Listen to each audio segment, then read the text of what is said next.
آپ سب کا شکریہ تشریف لائیں۔ آج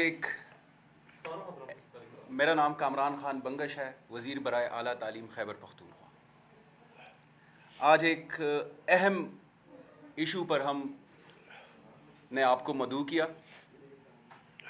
ہم نے بارہا یہ بات کی ہے کہ موجودہ امپورٹڈ حکومت صوبوں کے استحصال، صوبوں کے عوام کے مینڈیٹ کا استحصال اور لوگوں کے مسائل حل کرنے میں کسی صورت سنجیدہ نہیں ہے، اور استحصال کے ہر قدم کے اوپر ایک اور اقدام اٹھاتی ہے۔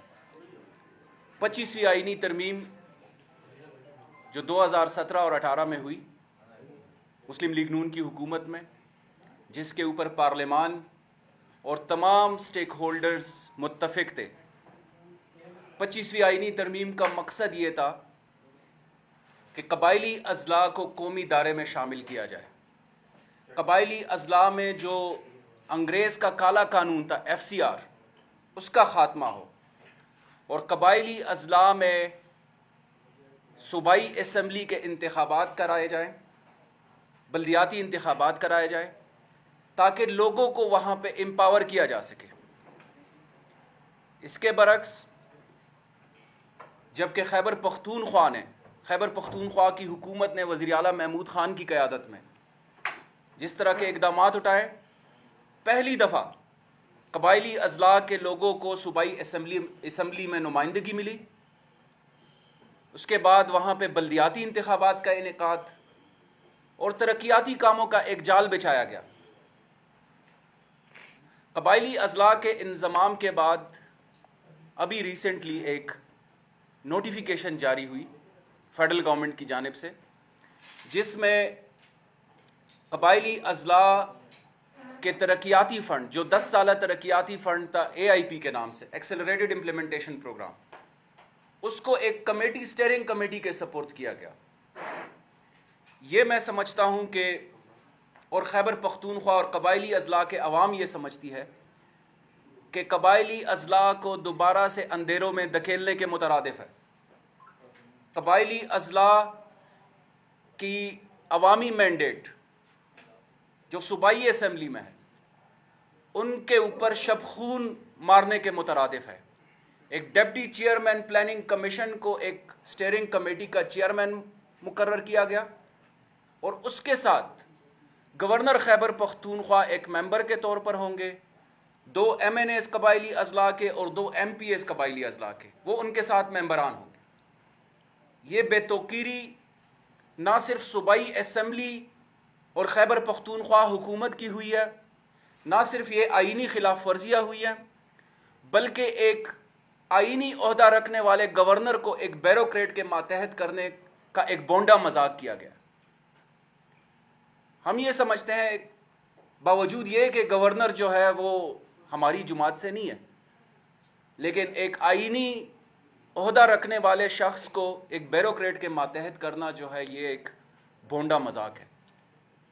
اس کے ساتھ ساتھ جو صوبائی اسمبلی نے جو بجٹ پاس کیا، جو ترقیاتی اسکیمیں پاس کرائی، اور صوبائی حکومت نے اس کو تند رفتاری سے، تیزی سے اس کو ایگزیکیوٹ کیا یا ایگزیکیوٹ کر رہے ہیں، اس کو ایک ہینڈ بریک لگانے کے مترادف ہے۔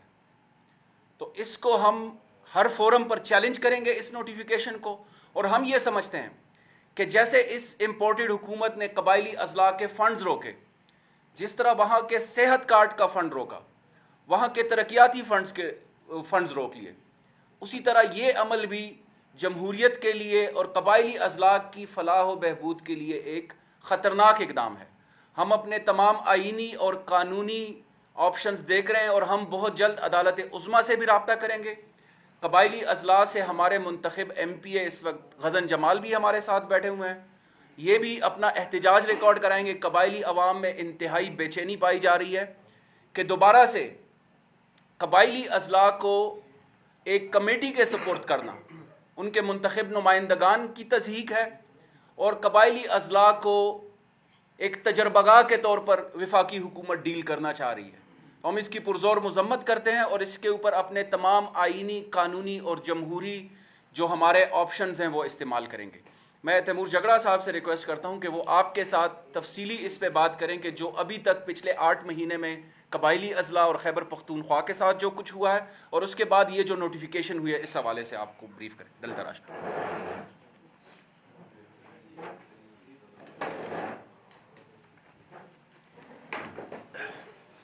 جی بسم اللہ الرحمن الرحیم. آپ لوگوں سے اس سے ملتے جلتے ٹاپکس پہ بار بار یہاں پہ بات ہوئی ہے. میرا زیادہ فوکس آج یہ جو قبائلی اضلاع کی ڈیولپمنٹ فنڈنگ کے بارے میں جو وفاقی حکومت نے ایک نوٹیفیکیشن نکالا ہے اسی پہ ہوگا، کیونکہ اس کے بڑے سنگین نتائج ہوں گے، بڑی سنگین امپلیکیشنز ہیں. اور وہ امپلیکیشن صرف آئینی طور پہ نہیں، قانونی طور پہ نہیں، پریکٹیکلی بھی ہے. مرجر کے لیے، وہاں پہ سیکیورٹی سچویشن کے لیے، وہاں پہ ڈے ٹو ڈے مینجمنٹ کے لیے. اس پہ بعد میں ہمارے قبائلی اضلاع سے جو ایم پی اے غزن جمال جو پاکستان میں سب سے کوالیفائڈ پارلیمنٹیرینز میں سے ہیں، فل برائٹ اسکالر بھی ہیں، یہاں پہ ڈیولپمنٹ پہ بھی کام کیا ہے، ان کا ایک خاندانی بیک گراؤنڈ ہے وہاں کی سیاست سے. لیکن میں آپ کو جو ہے وہ تھوڑی سی تفصیل بتانا چاہتا ہوں، کیونکہ یہ لگتے چھوٹے ایشوز ہیں، یہ ایسے ایشوز ہیں جو کہ آپ کو ایکچولی دکھاتے ہیں کہ پاکستان ایز اے فیڈریشن کیوں ویسے کام نہیں کرتا جیسے اس کو کرنا چاہیے. نوٹیفیکیشن کیا ہے کامران نے ایکسپلین کر دیا. ایک نوٹیفیکیشن سے وفاقی حکومت نے یہ جو ہے وہ ڈٹرمن کر دیا کہ جو 55 ارب روپے کا قبائلی اضلاع کا ڈیولپمنٹ بجٹ ہے کہ وہ لگانے کے لیے ایک کمیٹی بن جائے گی. اس کے چیئر پرسن جو ہے وہ ڈیپٹی چیئرمین پلاننگ کمیشن ہوں گے، جو کہ فی الحال احسن اقبال ہیں، لیکن ٹپکلی ایک بیوروکریٹ ہوتے ہیں. گورنر لگا کے 2 M P As 2 M N As لگا کے جو ہے وہ پورا ایک قبائلی اضلاع کا ڈیولپمنٹ پیراڈائم ریسیٹ کر دیا. اچھا جی، اب یہ اللیگل بھی ہے، یہ انکانسٹیٹیوشنل بھی ہے، غیر آئینی بھی ہے، غیر قانونی بھی ہے، اور جیسے میں نے کہا اس کے ساتھ یہ ایک انتہائی خطرناک عمل ہے. خطرناک عمل کیوں ہے؟ سب سے پہلے تو جو اس سے ڈیولپمنٹ ایکٹیویٹی رک جائے گی، جو جب سے یہ حکومت آئی ہے آلریڈی رکی ہے کیونکہ یہ ریلیزز نہیں کر رہے تھے، لیکن ہم کسی حد تک ان کے قبائلی اضلاع کی ڈیولپمنٹ پورٹ فولیو میں ریلیزز اپنی جیب سے، خیبر پختونخوا کی جیب سے آلریڈی کر رہے تھے. 5 ارب روپے انہوں نے ابھی تک ریلیز کیے تھے، تقریباً 10 ارب روپے کی ہم نے سپینڈنگ جو ہے وہ آلریڈی کی ہوئی ہے. لیکن یہ تو پرماننٹلی قبائلی اضلاع میں جو ڈیولپمنٹ پورٹ فولیو پچھلے 3 سال میں بڑی محنت سے بنا ہوا ہے، جس میں سارے ڈپارٹمنٹس کی اونرشپ، جس میں قبائلی اضلاع کی ایم پی ایز کی اونرشپ، جس میں قبائلی اضلاع کی ایم این ایز سے اونرشپ، جس میں ہمارے اداروں سے بھی ان پٹ لی گئی ہے، کیونکہ یہ ایک حقیقت ہے کہ قبائلی اضلاع کی ڈیولپمنٹ کا وہاں کی سیکیورٹی سچویشن سے ایک بہت گہرا تعلق ہے. اور جو وہاں پہ ہمارا ڈیولپمنٹ پورٹ فولیو ہے وہ صرف ہم جو ہے وہ سول فورمز پہ نہیں ڈسکس کرتے. جو ہماری ایپیکس کمیٹی ہے جس کو بحال کرنے کا کہ ابھی بڑی دھوم دھام سے بات ہوئی ہے، اس میں ہماری ایپیکس کمیٹی کا ان پٹ بھی ہے جس کو چیف منسٹر چیئر کرتے ہیں، لیکن جس میں ماضی میں گورنر بھی جو ہے وہ ان پٹ دیتے رہے، اور جس میں 11 کور بھی ان پٹ دیتا گیا.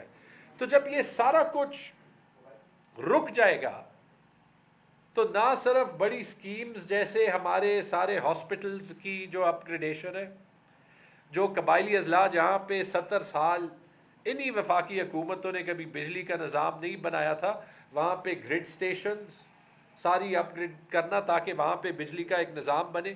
اسی طرح جو بڑی سڑکیں ہیں جو وہاں پہ امن و امان کی صورتحال کو جو ہے وہ کور کرتی ہیں، اسی طرح جو ایجوکیشن کے پروگرامز ہیں. اور یاد رکھیں کہ وہاں کے ڈیولپمنٹ پورٹ فولیو سے ہزاروں لوگوں کی تنخواہیں بھی چلتی ہیں، کیونکہ بہت سی جو وہاں پہ سروس ڈیلیوری کرنی تھی وہ سروس ڈیلیوری ڈیولپمنٹ بجٹ سے ہی ہوتی ہے.